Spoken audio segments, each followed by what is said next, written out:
Okay. All right. Hey, everybody. We're here with a quick video about assessment. So Tanner wrote an email to the member base that got a lot of good feedback about how he uses his assessment, and then that informs his decision making on what kind of movements he recommends for people.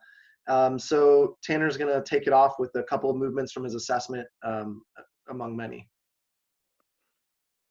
So the movement that stands out, the movement pattern, if you guys read the article that was sent out, is the bending or the hinging pattern.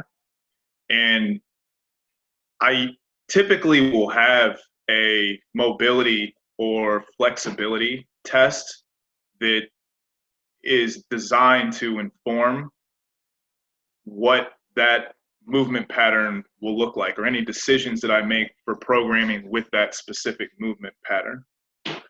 So as it relates to bending and hinging, the flexibility or mobility assessment that I use is an active straight leg raise. Look it up on YouTube.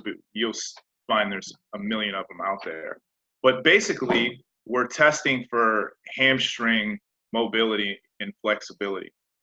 And generally, we're going to find one or two things. One is you have a bunch of flexibility, so you can bring one leg up pretty far, or the other end of that, which you can't.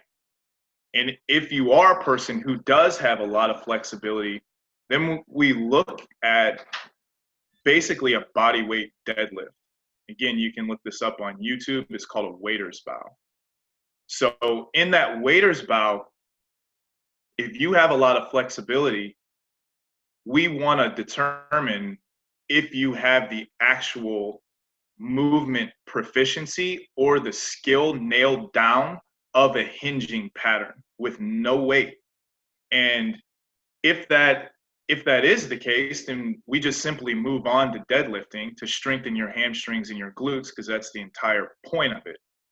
If you struggle through that movement, your back is rounding, your legs are kind of shaking, then you getting a deadlift on day one of week one is probably not going to be the case. So we would come up with a different type of exercise that doesn't put you in a shitty position in order to get injured.